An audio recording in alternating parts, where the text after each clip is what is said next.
सभी दोस्तों को नमस्कार। मैं हूं आपका अपना कुलदीप कुमार। स्वागत करता हूं कैलेंडर में। तो मेरे प्यारे प्यारे बच्चों, आज हम लाए हैं आपके लिए बड़ा बेहतरीन चैप्टर, बड़ा रंगारंग कार्यक्रम लाए हैं भाई सब। देखो ध्यान से। तो रंगारंग कार्यक्रम जो है वो रंगारंग कार्यक्रम है हमारा मुद्रा और साख। देखो भाई, किसी भी चैप्टर को करने से पहले मैंने आपको पहले भी कहा है और अब भी कह रहा हूँ, भाई रिकॉल कर लो, रिकॉल कर लो, रिकॉल कर लो। भाई क्या आपने शायद से इस चैप्टर के अंदर पढ़ रखा हो।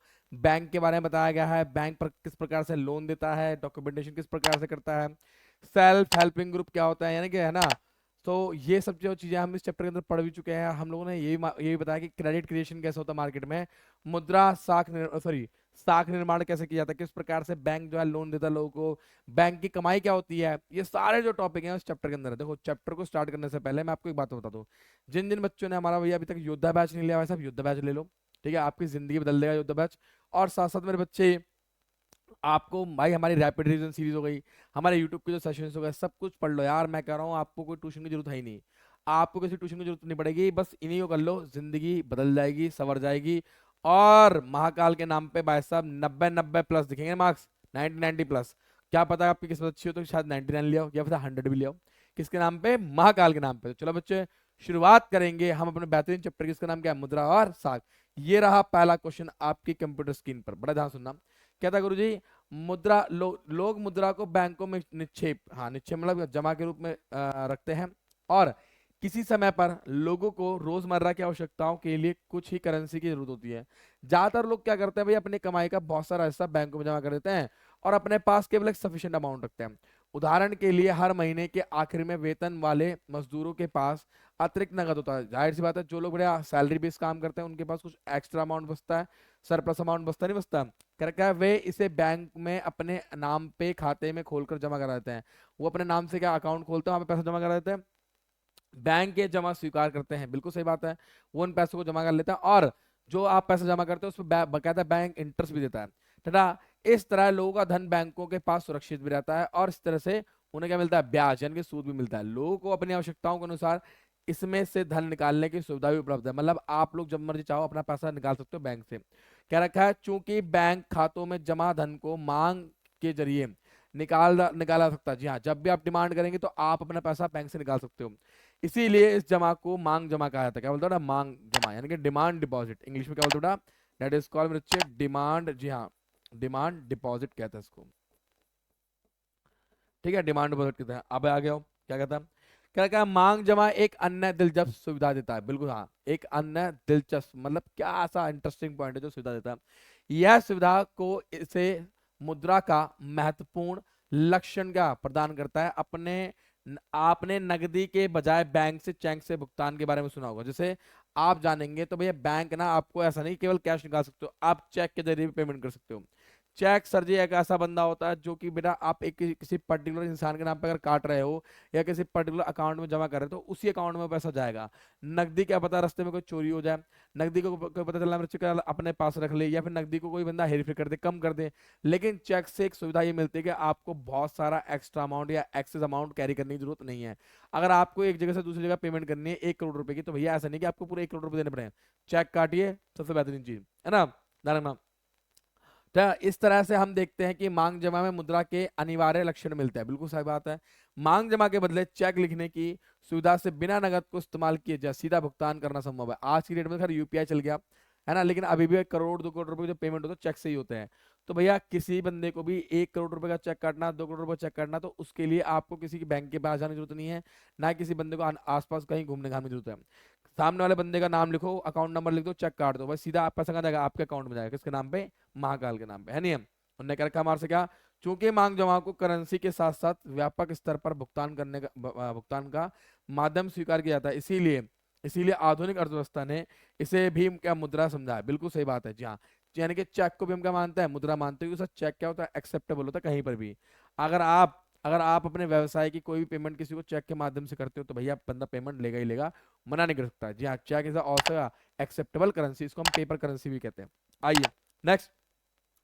यहाँ आपको बैंक की भूमिका को याद रखना होगा। क्या रखना होगा? कि बैंक के लिए इन जमाओं के बदले कोई भी मांग जमा एवं भुगतान नहीं होगा। जी हाँ, मुद्रा के आधुनिक रूप करेंसी और जमा आधुनिक बैंक प्रणाली की कार्य प्रणाली से बहुत क्या करीबी से जुड़े हैं। जी बिल्कुल सही बात है। अगर हम बात करें आज की डेट में हमारी जो आधुनिक क्या सिस्टम चल रहा है, यानी कि जो मॉडर्न सिस्टम चल रहा है हमारा, वो कहीं ना कहीं हमारी मांग जमाओं से क्या रिलेटेड है। ऑब्वियसली बात है, बिना डिपॉजिट के तो काम हो ही नहीं पाएगा।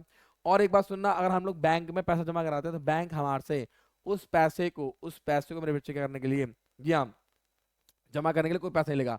हाँ, लेकिन अगर आप कोई बहुत ज्यादा प्रचुर मात्रा में, बहुत बड़ी मात्रा में करते हो, कैश का ट्रांजेक्शन करते हो, लेन देन करते हो, तो उस केस के अंदर ना ना ना उस केस के अंदर मेरे बेटे क्या होगा, एक सीन क्रिएट होगा। वहां पर वो शायद आपसे कैश हैंडलिंग चार्जेस काट सकता है। जी हाँ, कैश हैंडलिंग चार्जेस काट सकता है। ठीक है भाई, तो ये समझ में आ गया आपको, कितना सिंपल है, कितना सरल है। आइए क्या कहता है गुरु जी। पहला, लोगों को मुद्रा बैंकों में निक्षेप के रूप में रखने का लाभ मिलता है सर जी। इंटरेस्ट क्या मिलता है बेटा? इंटरेस्ट। ऑब्वियसली बात है, हम लोग बैंक में पैसा जमा करें तो हमें क्या मिलेगा? ब्याज मिलेगा, है नहीं? तो ये हमारे लिए बेनिफिट होगा। बैंक में जमा राशि को मांग जमा क्यों कहा जाता है सर? वो इसलिए कहा जाता है क्योंकि कभी भी कस्टमर अपना पैसा अपनी डिमांड, अपनी जरूरत के अनुसार से मांग सकता है। जी हाँ, जब भी कस्टमर को जरूरत पड़ेगी तो वो डिमांड क्या रखेगा जी, बैंक के सामने रखेगा, बैंक को पैसा देना पड़ेगा। इसीलिए हम इसे क्या बोलते हैं? मांग जमा। चेक क्या होता है सर? चेक भी एक करेंसी के रूप में होता है, एक ऐसा कागज जो आप लोग क्या करते हो, किसी व्यक्ति के खाते से चेक पर लिखे नाम के किसी दूसरे व्यक्ति को एक खास रकम का भुगतान करने का आदेश देता है। मतलब ये एक ऐसा पेपर है जो बैंक को निर्देश देता है कि भैया जिस बंदे का नाम मैंने अपना चेक पे लिख रखा है, आपको आदेश है कि इस बंदे के अकाउंट में पैसा जमा कर दिया जाए। ठीक है, ठीक है। चलिए अगला भाई, चलिए अगला अगला अगला केस स्टडी हो गुरु जी, बड़ा सिंपल है, बहुत सरल है।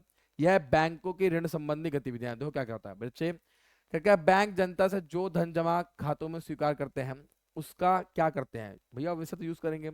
यह एक दिलचस्प क्रियाविधि काम कर रही है। बैंक जमा रकम का एक छोटा हिस्सा अपने पास नगद के रूप में रखता है। ठीक है, उदाहरण के लिए आजकल भारत में बैंकों में जमा केवल 15% हिस्सा नगद के रूप में अपने पास रखते हैं। मतलब 100 रुपए अगर आए हैं, 100 रुपए में से 15% वो अपने पास रखेंगे। कुछ मुद्रा वो क्या करते हैं? आरबीआई के साथ रखते हैं, है ना? कुछ मुद्रा वो आरबीआई के साथ रखते हैं, केंद्रीय बैंक के साथ रखते हैं, जिसको हम सीआर और एसएलआर के रूप में भी जानते हैं। इसे किसी एक दिन में जमाकर्ताओं द्वारा धन निकालने की संभावना को देखते हुए रखा गया है। मतलब प्रावधान बनाया गया कि ऐसा हो सकता है कि मान लीजिए हमारे बैंक में 100 कस्टमर है, तो शायद 15% बंदे ऐसे हो सकते हैं जो अपना पैसा निकालने आ सकते हैं। तो यही वजह है कि बैंक हमेशा अपने पास 15% पैसा रखता है अपनी टोटल डिमांड डिपॉजिट्स का। ठीक है, ताकि उसे कभी भी क्या किसी बंदे की पेमेंट करने पड़े तो दे सके। उनने क्या रखा हमारे से, चूंकि किसी एक विशेष दिन में केवल कुछ जमाकर्ता ही नगद निकालने के लिए आते हैं, इसीलिए बैंक का काम क्या इतने नगद से आराम से चल जाता है। ऑब्वियसली बात है कि हर कोई बंदा बैंक में जाता नहीं पैसा निकालने के लिए। और आज की डेट में देखो तो यूपीआई वगैरह चल गया, फोन पे चल गया, तो अब तो बैंकों में कैश की जरूरत नहीं पड़ती। अब तो बैंक भले ही 15% रखे चाहे 20% रखे, इससे कोई फर्क नहीं पड़ता। बंदे अब क्या करते हैं? ऑनलाइन सारा काम कर देते हैं, है ना? चलिए, कहता है बैंक जमा राशि के एक बड़े भाग को ऋण देने के लिए इस्तेमाल करते हैं। जी हाँ, आई रिपीट, मतलब बैंक जमा राशि के एक बड़े भाग को ऋण देने के लिए इस्तेमाल करते हैं। जी हाँ, मान लो भाई 15% उन्होंने अपने पास रख लिया, तो 85% का वो यूज करेंगे। कहता है विभिन्न आर्थिक गतिविधियों के लिए ऋण की बहुत मांग रहती है। लोग बाग सर अपनी इकोनॉमिक एक्टिविटी को चलाने के लिए, अपने बिजनेस को चलाने के लिए आज की डेट में क्या करते हैं? इसी की तो डिमांड करते हैं। क्या कहते हैं? इसी की डिमांड करते हैं, है नहीं? क्या बैंक जमा राशि का लोगों के ऋण आवश्यकताओं को पूरा करने के लिए इस्तेमाल करते हैं। जी हाँ, लोगों ने जो पैसा बैंक में जमा किया, मतलब लोगों का पैसा ही, यानी हमारे जो सेविंग अकाउंट है, या फिर आप बोलो जो गरीब आदमी जो अपना पैसा कहाँ जमा करता है? बैंक में जमा करता है। इसी पैसे को बैंक क्या करता है?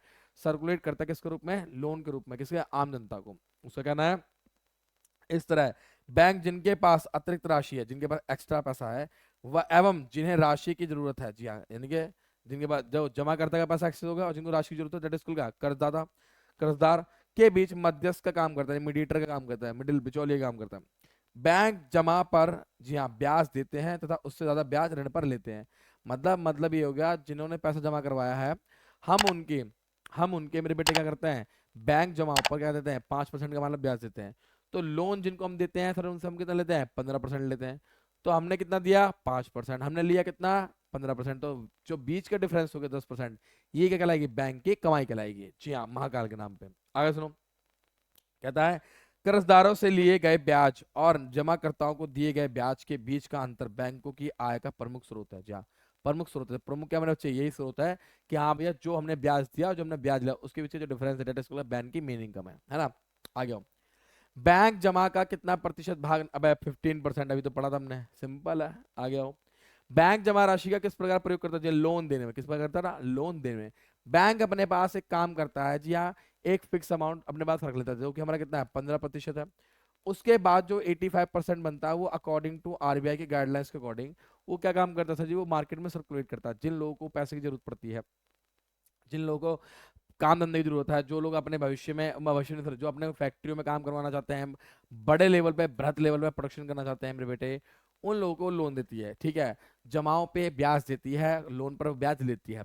और इसी का डिफरेंस क्या कहलाता है, बैंक की इनकम कहलाता है। किसके नाम पे? महाकाल के नाम पे। ठोको ठोको भाई, समझ आ रहा? बैंक क्या है? ले, अभी तो बोला गुरुजी, अभी तो आपने बताया सिंपल सा। क्या होता है कि गुरुजी कि जो बैंक ने ब्याज दिया और बैंक ने ब्याज लिया, उन दोनों का डिफरेंस क्या कहलाएगा? बैंक की आय कहलाएगा। क्या कहलाएगा?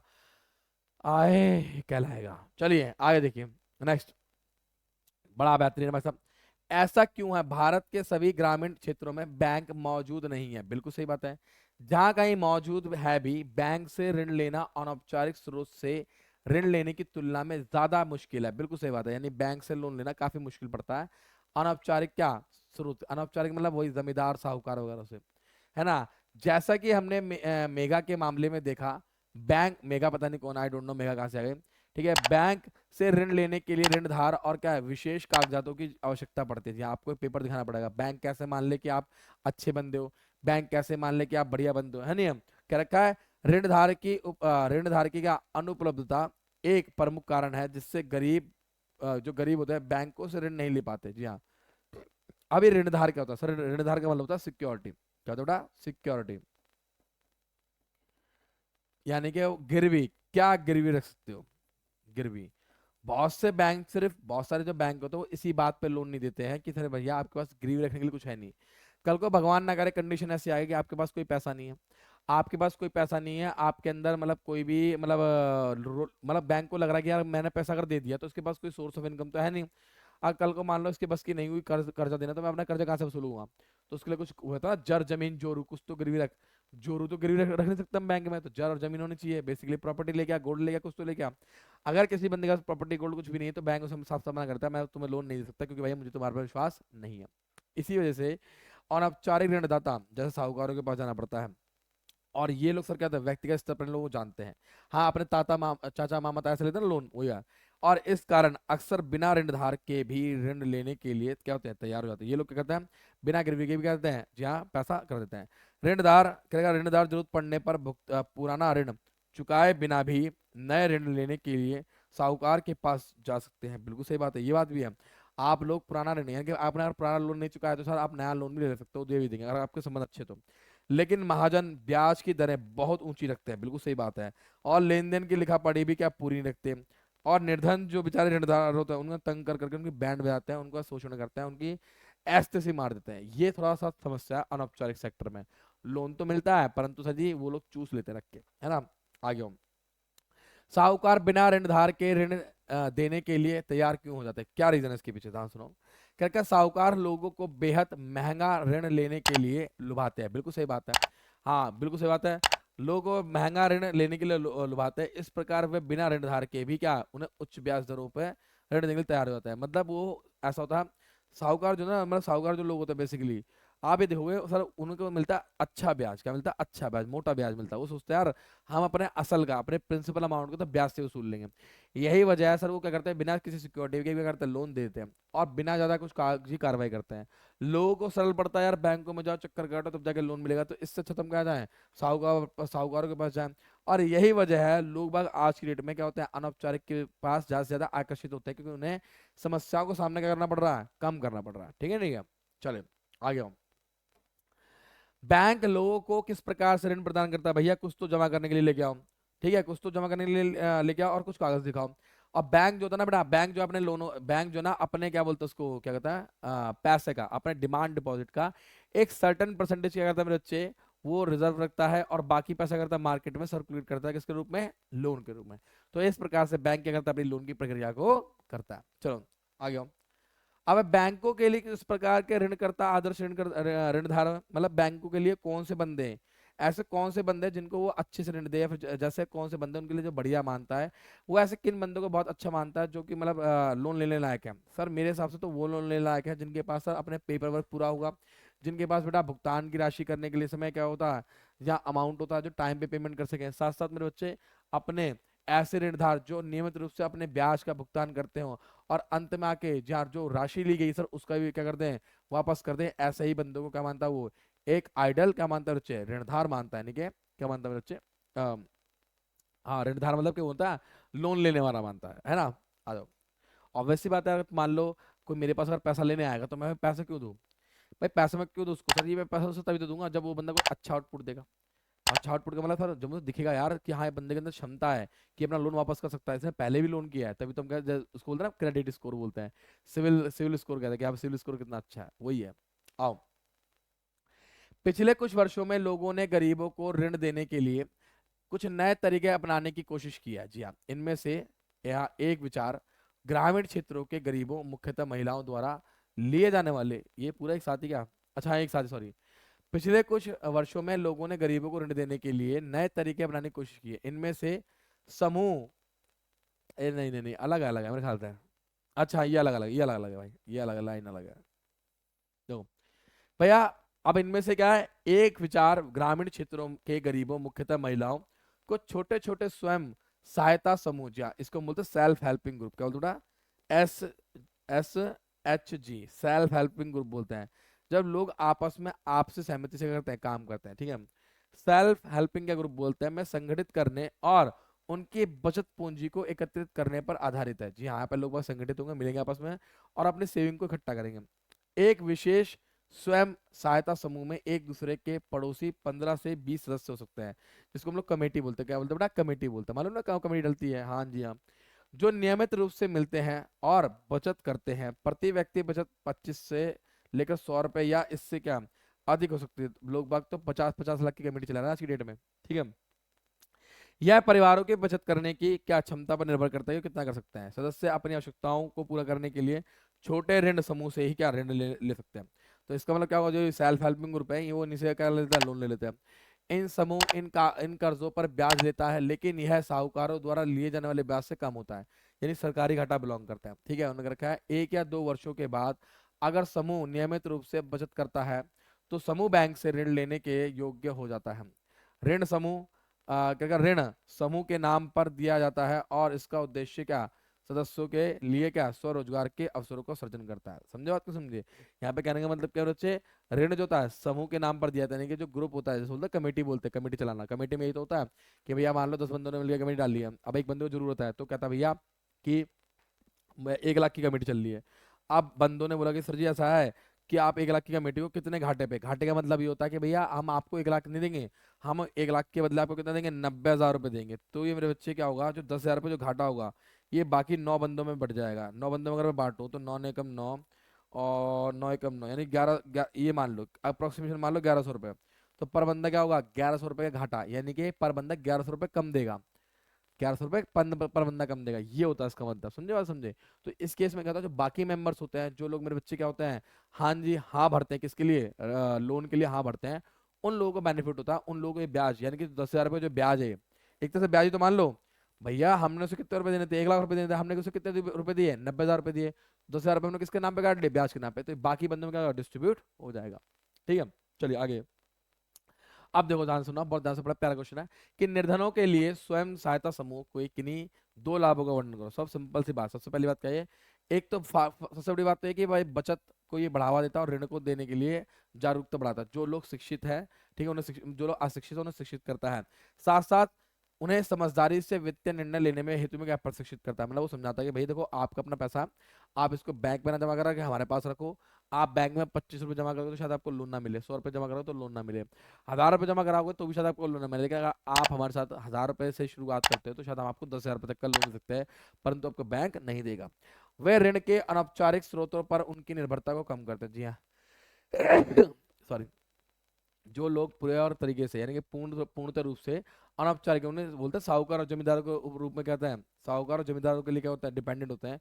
उनको क्या करता है, ये बंद कर देता है, कहता है भैया आप टेंशन मत लो, मतलब आप टेंशन मत लो, हम आपको लोन देंगे। कैसे लोन देंगे, आप हमारे साथ आ जाओ, हमारी कमेटी में जुड़ जाओ, जब भी आपको लोन की जरूरत पड़ेगी हमारे से कम ब्याज दरों पर ले लेना। साहूकार तो बहुत तगड़ा ब्याज लेता है, हम तो कम लेंगे, है ना। अगला, स्वयं सहायता समूह अपने सदस्यों के लिए किस प्रकार रोजगार के विभिन्न अवसर सृजित करते हैं। देखो जी, क्या रखा है, स्वयं सहायता समूह अपने सदस्यों को उनकी खेती की प्रक्रियाओं को जारी रखने के लिए छोटे छोटे ऋण देता है, साथ साथ अपने बिजनेस को क्या करता है जारी रखने के लिए छोटे छोटे क्या देता है लोन देता है। तो कहीं ना कहीं सर जी क्या करता है वो प्रारंभिक पूंजी की क्या करता है जुगाड़ करता है, ताकि उनके जो उनके साथ के जो लोग हैं उनको व्यापार में क्या मिल सके, मदद मिल सके, किसके नाम पे, महाकाल के नाम पे, और उनकी वित्तीय स्थिति को बेहतर बनाता है। अगला, स्वयं सहायता समूह को ऋण के औपचारिक या अनौपचारिक स्रोतों में वर्गीकृत कर दिया। अगर मैं बात करूँ तो सर ये औपचारिक में ज्यादा माना जाए, क्योंकि सर यहाँ पर बेसिकली देखो माना कि गवर्नमेंट के अधीन नहीं है, मतलब गवर्नमेंट के भी अधीन होता है, मतलब संगठित तो है, ये एक तरह से संगठित है, मतलब कहने का मतलब ये है कि सर इसके अंदर लोगों ने ये बोला कि सर नहीं असंगठित मतलब अनौपचारिक में ले आओ, लेकिन अनौपचारिक की हम बात करें तो मेनली हमने साहूकार और जमींदार को रखा है ना। सेल्फ हेल्पिंग ग्रुप में हमने औपचारिक में से रखा है, क्योंकि सर सरकारी घाटा भी होता है, सरकारी घाटा समझते हो, जी हाँ, सरकार ने ये बोल रखा है जहाँ पर एसजीएच चलते हो, सरकार ने भी क्या रखी है मुहिम कि जहाँ पर सेल्फ हेल्पिंग ग्रुप चलते हो वहाँ पर एक सरकारी घाटा चलेगा, तो सरकार इस पे क्या करती है भाई, इसके लिए गाइडलाइंस क्या करती है, जारी करती है बकायदा। ठीक है, ठीक है। तो डेट स्कूल का एसजीएच क्या मेरे बच्चे एक तरह हमारा औपचारिक स्रोत के अंदर आता है। ठीक है, तो मेरे बेटा देखा आप लोगों ने किस प्रकार से हमने केस स्टडी को अध्ययन कर दिया। तो मेरे बच्चों अब हम किसमें मिलेंगे बेटा, अपने नेक्स्ट वीडियो में मिलेंगे। और जिन जिन बच्चों ने अभी तक हमारा कैल्विन योद्धा नहीं लिया भाई साहब, योद्धा बैच नहीं लिया भाई साहब, ले लो, जिंदगी बना दूंगा भाई साहब, जिंदगी दाना 100 में से 100 आएंगे, और मेरा पढ़ा हुआ पेपर में ना आए तो जिंदा जला देना भाई साहब, जिंदा। चलो जी, तो मेरे बच्चों मिलते हैं हम किसमें, नेक्स्ट क्लास में। तब तक के लिए अपना ध्यान रखो, सतर्क रहो, सुरक्षित रहो, देखते रहो कैल्विन। मैं हूं आपका अपना कुलदीप कुमार, मिलता हूं उसमें नेक्स्ट क्लास में, तब तक के लिए ठोको महाकाल के नाम पे।